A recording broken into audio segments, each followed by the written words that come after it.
The song says, you can't live with them, you can't live without them. Actually, I sang that song when I was in high school.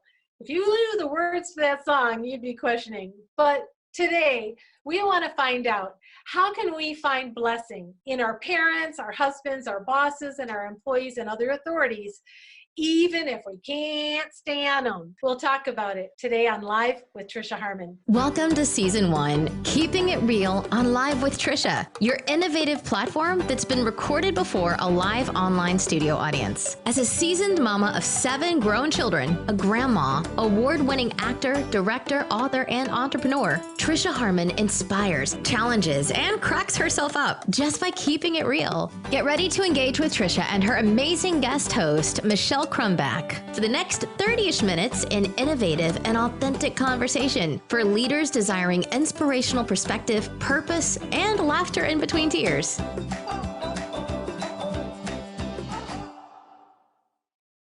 I want to just take a moment to mention some comments that we've had from the past couple episodes. It's so encouraging to get feedback from you. Thank you for sending this in. I want to share something that Burke said to me from our episode 1, Rules and Relationships and How to Balance Them. Burke says, one thing to remember is that Jesus always handles matters with grace and truth. That balance is what drew people to him and allowed him to speak into many lives. True that, Burke. Thank you so much for sharing that. And from Chris, she said, I don't worry like my mom. My mom's worry impacts her ability to be supportive sometimes. So my blessing is that I have the faith that God has got this.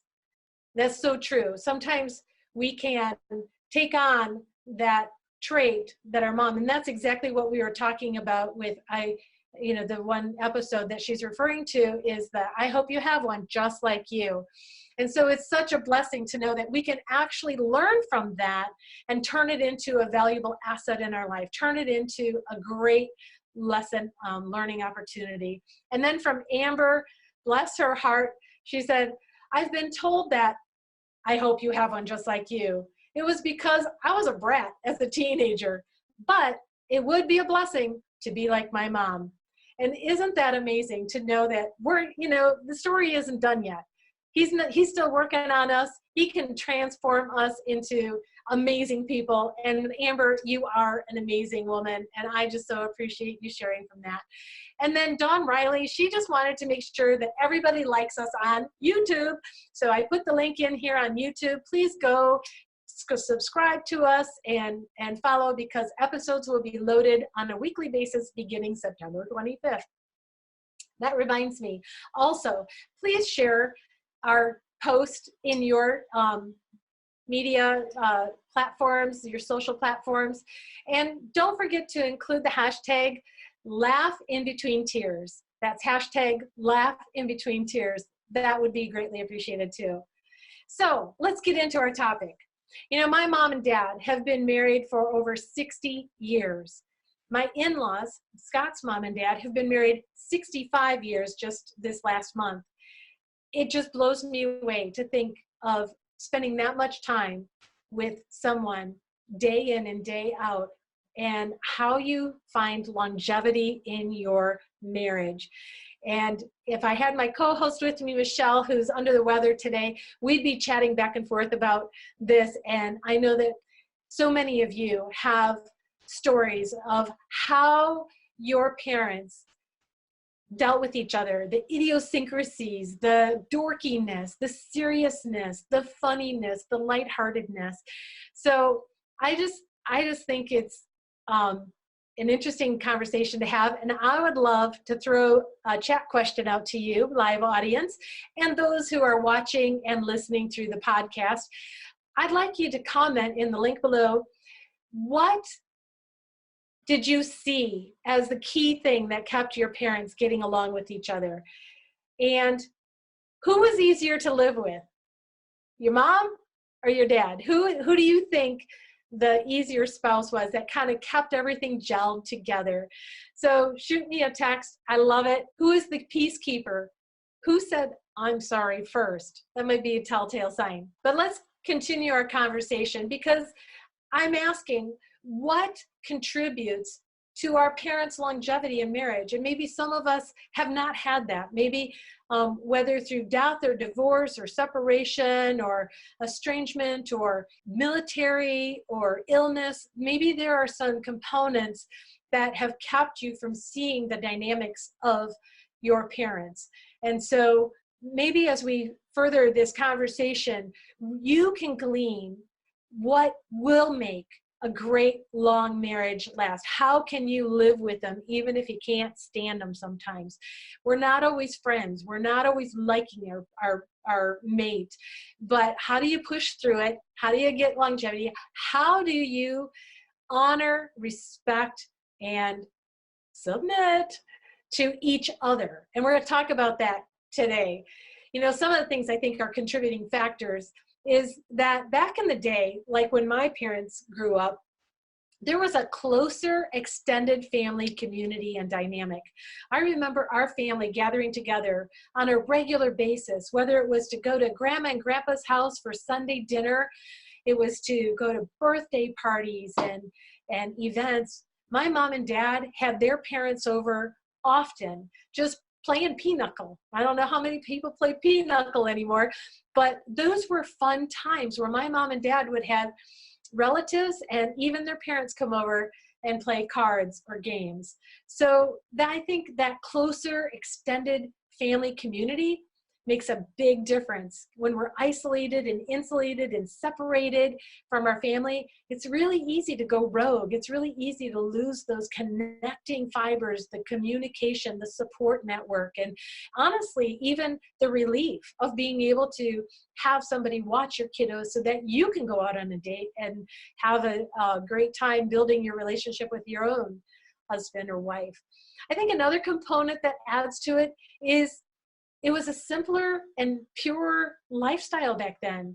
We didn't have so many distractions and honestly destructive input in our lives. Our parents didn't. There wasn't such a focus on media and social media and being liked and being followed and getting all the pics and presenting our life in this persona of perfection. And so I think that that is a huge relief and component to them just gutting it out, gritting it out.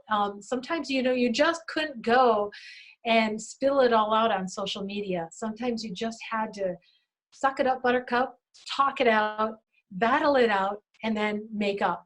And maybe that's why the population was a lot more than, I'm just saying. Then I think there's also the cultural pressure. Our culture has changed so much within the last 50, 60 years. And I think you all can agree with me. Can I get some thumbs up on any of what I just said? I love it. I'm going to kind of go back and say, Dawn says, my daddy, hashtag daddy's little girl. And then another comment from Chris, respect made them last. And mom was easier for me. Dad was such a guy.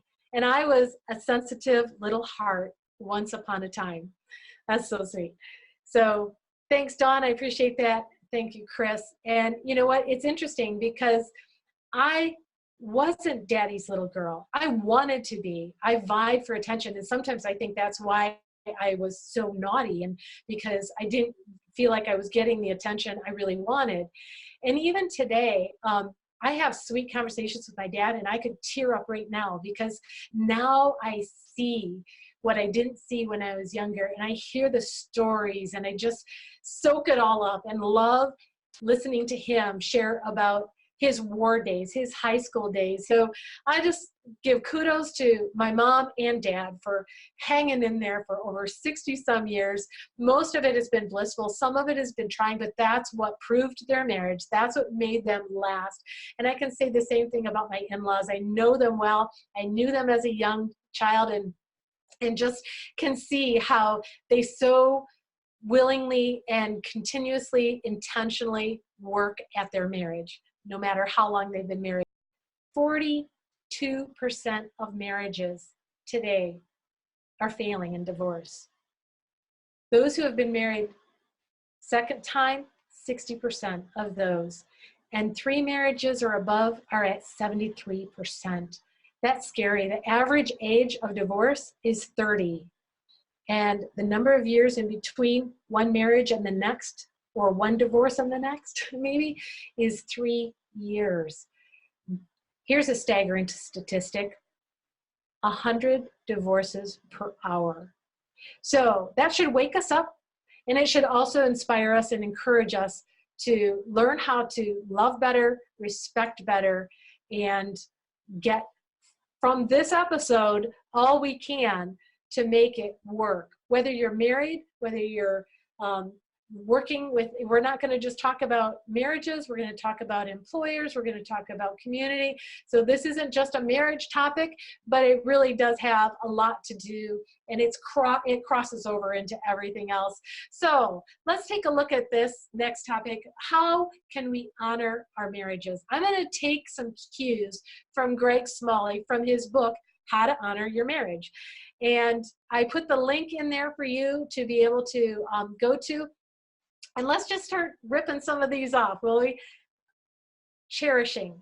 How often, you know, when we're dating and courting and the first year or two maybe of marriage, there is a cherishing that goes on. Successful marriages are made of two people who intentionally keep an account of the things they value about each other. Isn't that crazy? How it's so suddenly switches around, that all of a sudden we're keeping account of everything they do wrong. And maybe it's because we're not willing to forgive. We shove it under the rug and we think we've forgotten about it, but lo and behold, next time that thing comes back around, that rug gets whipped up and everything gets thrown up in the air at once. And so to realize that rather than keeping an account of wrong, maybe we could start keeping an account of all that we cherish, all that we value about each other. When you cherish one another, you recognize that each spouse is created in God's image, therefore an infinite worth and value. And if we remember that, I think our attitudes will change an awful lot. You remember what you value about your marriage by maybe taking notes, maybe just writing in a journal, maybe just affirming, acknowledging, and appreciating that verbally to that person on a more regular basis. Another way that we can honor one another in marriage is nurturing that relationship. It's all about discovering your mate's love language. I loved finding out about Scott's love language.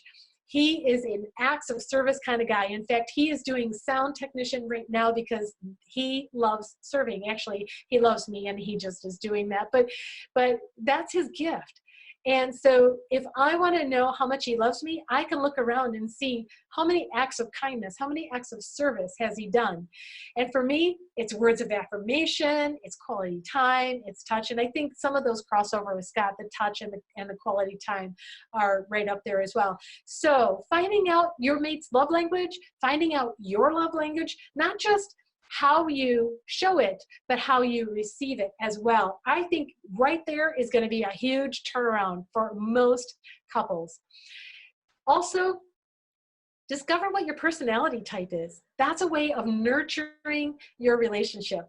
Personality types are so crucial in a marriage. If you do not understand why and how your husband or your wife reacts, because it's just part of their makeup.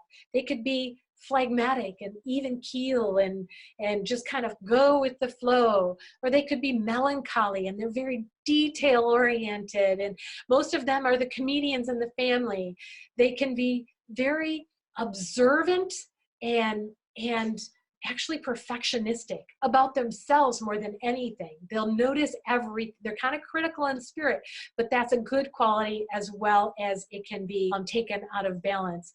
Maybe you or your spouse is an extrovert, what we would call a sanguine. I want to recommend this Personality Plus by Florence Littauer. She really crushes it in her book, and that was the book that I read to figure out who I am and what my personality is. And I'm definitely a sanguine, but I'm also a melancholy, which is kind of like, you know, polar opposites, but I do feel deeply and I crack myself up. I don't know that I crack everybody else up, but I'm cracking myself up all the time. But I'm also very, very social. I thrive and really feed on social energy. And so that's something that you need to know about me, because there are some people who can only handle so much of me, AKA maybe my sister.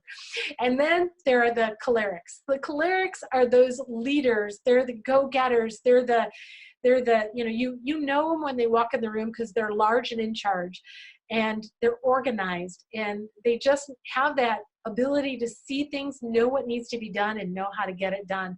And I have a couple cholerics in our blend kids. I know a couple cholerics, and my joke about cholerics is that they're often wrong, but never in doubt.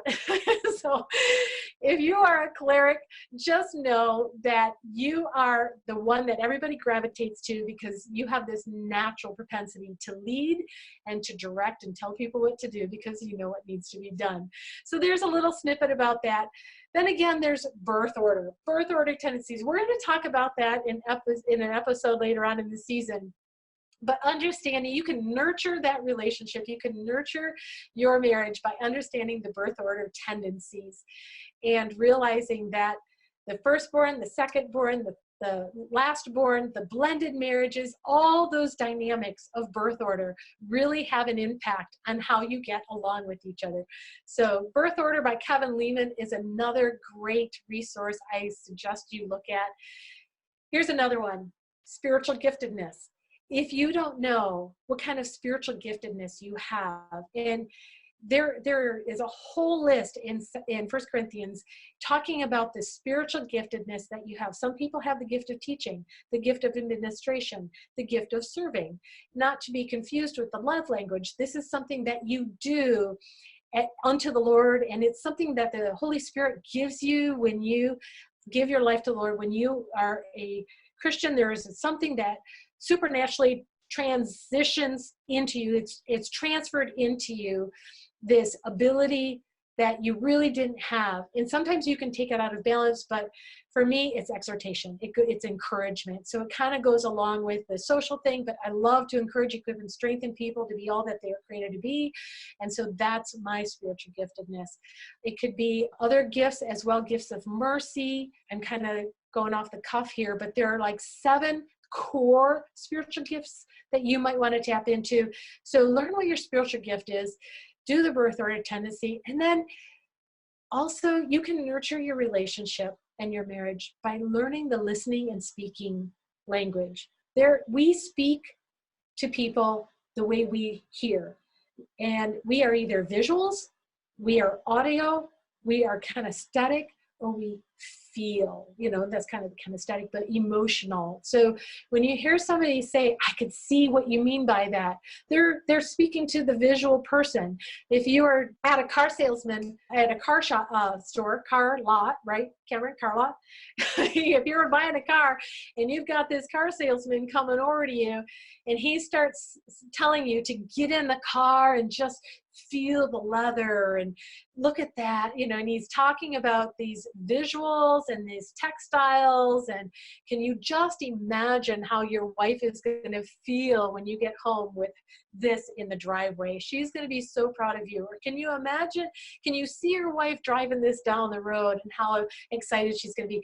Those are all great ways of communicating to a person's learning, listening, and speaking style.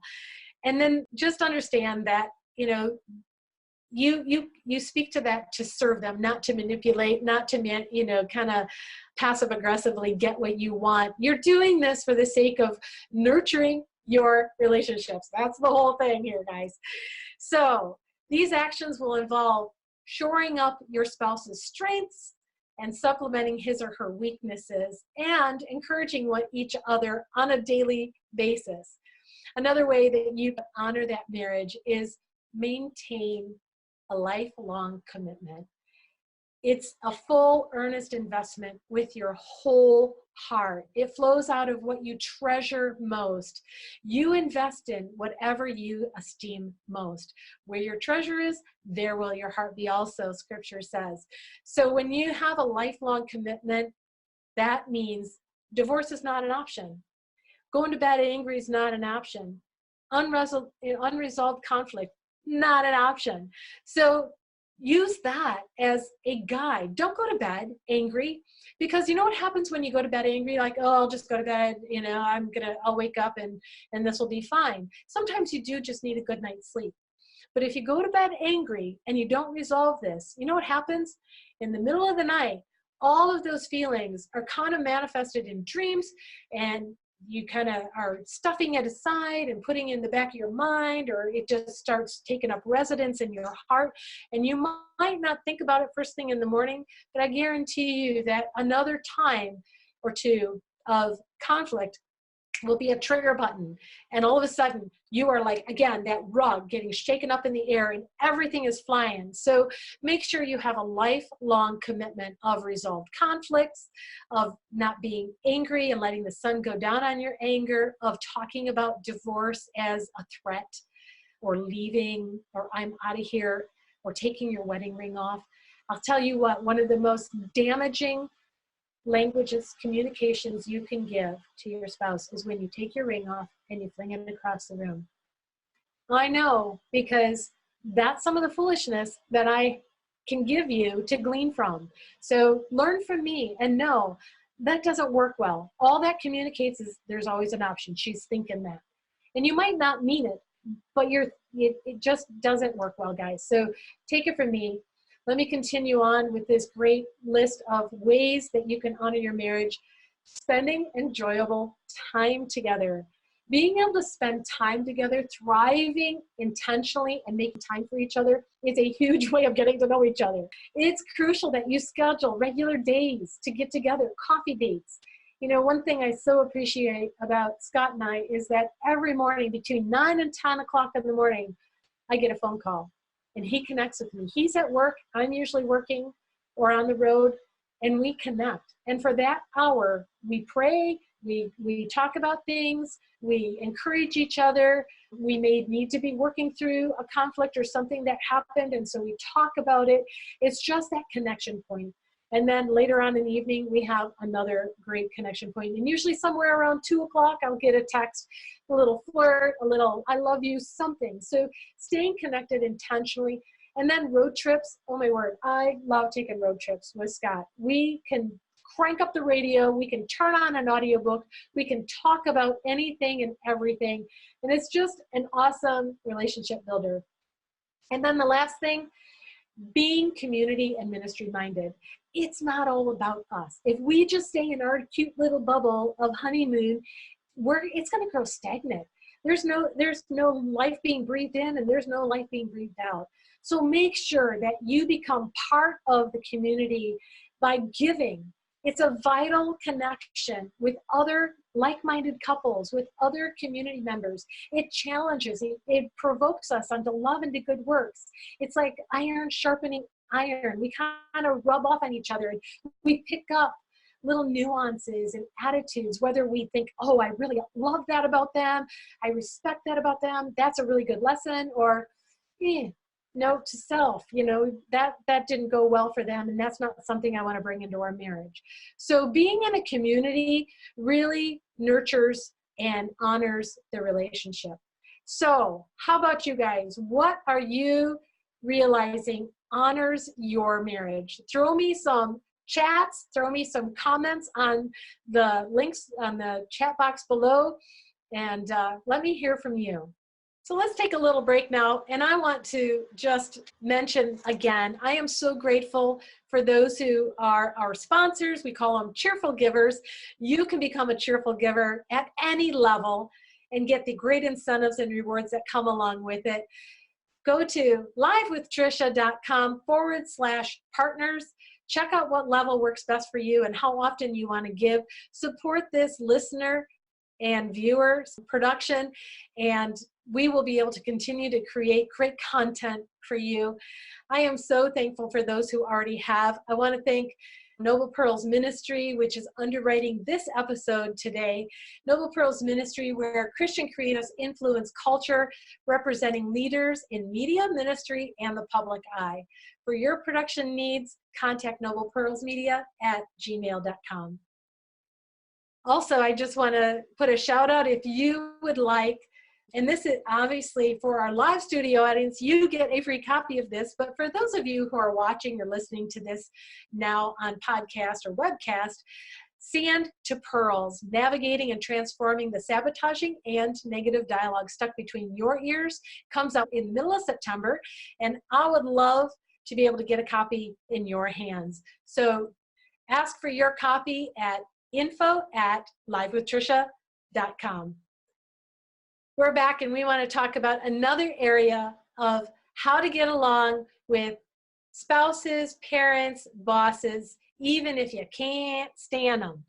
And so let's kind of turn the corner here and talk about how do we get along with our boss. My first job after I was no longer a pastor's wife was a Titanic moment. It was so humbling.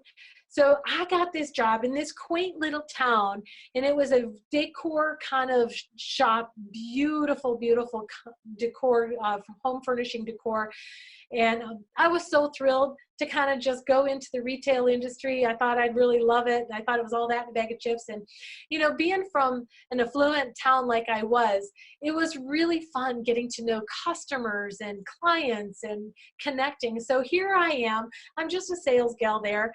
And you know, that sanguine and that encouraging side of me would always greet them and make them feel welcomed and ask them, you know, where they're from. And, you know, I just start striking up a conversation. And if they wanted to shop, they shopped. But if they didn't, you know, a lot of times they'd just start talking to me and opening up, and we'd commiserate, and, you know, we'd be looking for something special for them and talking. And this one day, it was about, I don't know, maybe 2 months after I started working there, my boss came up to me and she said, I don't need another manager. If you need to be a manager, you should just go back to being pastor's wife. And I was like, oh. I was mortified. I'm like, what? Why would you say that? She said, you don't have to talk to everybody that comes in the store. And yeah, I kind of have a toot, because she really did kind of have a toot about it. She just said, you know, you don't have to talk to everybody. Not everybody has to tell you their life story, and you don't have to connect. And I was just really taken aback. I'm thinking, this is Northern Michigan. We get like 8 weeks, right, Karen, of summer, and it's gone. And these people are only there for a short snippet of time. And, you know, we kind of want to build a relationship, a rapport. If we can get them on a mailing list so that we can get them connected to, you know, any specials or deals that we have along the way, they could go online, whatever, you know. And I'm just thinking I'm doing my job as a salesperson. And so finally, I didn't know how. I mean, I tried to be quiet, honestly. If she knew how much I was holding back, she'd be really proud of me. And yet this one day she just said, yeah, I don't think this is working. And you know what's interesting is that she was never out on the floor. There was no one other than me there. And so the customers really just had me there to talk to or to take care of them. And she just sat in her back office doing her business. And so oh my word, I walked home with my tail between my legs. I felt like a total failure. And I had to really take a lot from that, because I'm thinking, you know, she wants me to be one way, but I can't. So I actually did quit my boss and not my job, because I loved what I was doing. But here's some really good advice from John Piper on how to serve a bad boss. And there's a verse in scripture that I just want to throw out here. It says, rendering service with a good will as to the Lord and not to man, knowing that whatever good anyone does, this he will receive back from the Lord, whether he is a bondservant or free. So it kind of goes back to, you know what? You're always going to get dish back what you dole out. So remember that. How you treat your boss, how you treat your authorities, it will come back to you. And remember, there is a reward for doing good, even to those you can't stand. So let's consider these 5 things. And this is all from Ephesians 6:7-8 in connection to your job. Number 1, have a radically Lord-centered living. This is astonishing compared to the way we usually live. Paul says that we all of our work should be done as work for the Lord. Not for the human supervisor, but we should have goodwill rendering service as to the Lord, not to man. And that's kind of what that verse said earlier that I was talking about. Secondly, be intentional. Be intentional about being a good person. What does that look like? Well, a Lord-centered living person means being a good person and doing good, because it's better than doing, a good name is rather to be chosen than great riches. If you lose the reputation of a good name, especially in today's easy review access, everybody can write a review on you, right? We have reviews all the time. And so as soon as you do something, and we have Twitter and we have Instagram, we have all these social platforms where people can immediately put out a bad reputation. I was listening to something last night. Somebody put a challenge out about changing their birth date. And so many people did that Wikipedia actually has their birth date changed. There is power of influence in social media based on what people think about you. So be careful. It is way better to heap coals of fire, coals, what's that verse that I'm trying to think of? Coals of kindness on somebody than to get back, to get revenge, to get even with somebody. And you never get even. You always got to get one up on them, because that's how we do what we do, right? Number 3, overcome evil with good, with inconsiderate earthly employers. Again, just overcome evil with good. It's the same thing that we were just kind of talking about, just realizing that when you heap blessings, prayer, forgiveness, and a desire to do good to people, it's a win-win. You're not doing it so that you can get the praise. So Paul says to us, stop thinking about your boss as your main supervisor and start working for the Lord. Do this in a way that your duties that are given to you are done for somebody else other than your boss. I think that's powerful. And if you're raising kids, that's the same thing that you can be teaching your kids. It's like, you're not doing this for me. Number one, you're doing it so that you can grow in the character that will work well for you, that will get you the right jobs, bring you into the right environment. But you also are doing it for the Lord, because He rewards those who do good. Number 4, remember, nothing good is done in vain. And that, again, just kind of wraps it up. Perhaps the most amazing sentence in all is, whatever good anyone does, this he will receive back from the Lord.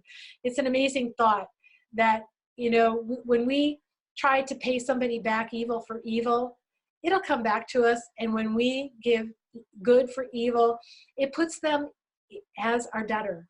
Honestly, and not that we do it for that reason, but it honestly does. It's like when you overcome evil with good, that person kind of owes you one, because they know in their heart, they might not admit it, they might not say it out loud, but they know in their heart that you were gracious, you were merciful, you were forgiving, you were benevolent. So err on the side of somebody doing bad to you. Matthew 5 talks about, blessed are you who are persecuted for righteousness' sake, for yours is the kingdom of God. For so they persecuted me and the prophets. So it's easier to do good than to conjure up something that will get them back and then face the consequences and the backlash of that. We all know that from politics. We know that from people in the news and media industry.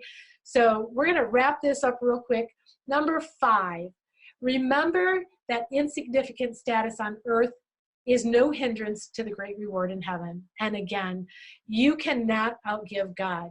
Your good is being stored up. Not that your good is being stored up so that you can be saved, so that you can go to heaven. Your good is being stored up so that you can have crowns thrown at your feet and you can give them back to the Lord. There are jewels, there are crowns being stored up for the good that you do. And all you're doing is making deposits into an eternity. So remember, you cannot outgive God. You cannot outdo God on kindness. And it's a great thought. So how can we wrap this up? Here's some takeaways that I would love to hear from you as to what one you love best. Talk to the Lord in prayer while you're doing your work. Ask Him, why do you even want this done, Lord? Talk to Him. Make Him your boss. It's kind of like I said this morning when we came on air and I didn't have my co-host that I was planning on having. And all of a sudden God just said, Tricia, I'm your host. and you're my co-host. And I had a flip of the switch and I turned this around. And so I kind of sit before you, not doing this so much for any other reason, but to honor God and to edify and encourage, equip you. And so this isn't all about Tricia. This isn't the Tricia show. It is called Live with Tricia, but this is not Tricia's show. This is a God show. And I just, kind of have to ask him, what do you want me to do? How would you have me do it? And sometimes, man devises his ways, but God establishes his steps. We sometimes make plans and God can just laugh at them. And when we surrender that and start asking him, Lord, will you help me do this? Will you show me the effect that this will have in honoring? How will this make my authority look good in your eyes and in the eyes of others?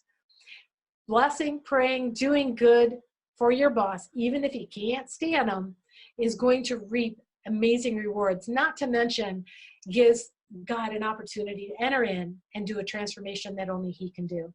And then the last thing, don't engage in gossip and bad-mouthing. Don't engage in gossip and bad-mouthing.